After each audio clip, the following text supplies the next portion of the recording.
فخر العرب ابراهيم دياز في كرة القدم. اسمحوا لي ابراهيم دياز اول هاتريك له مع منتخب المغرب، لا والله بل اول هاتريك في مسيرته الكروية الاحترافية.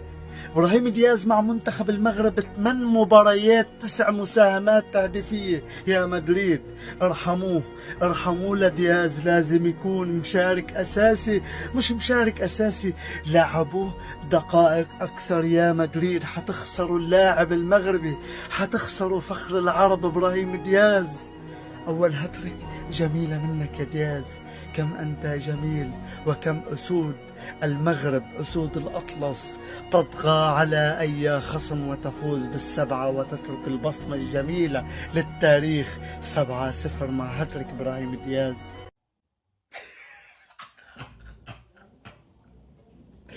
Alors, les Gabonais, il y a quel souci?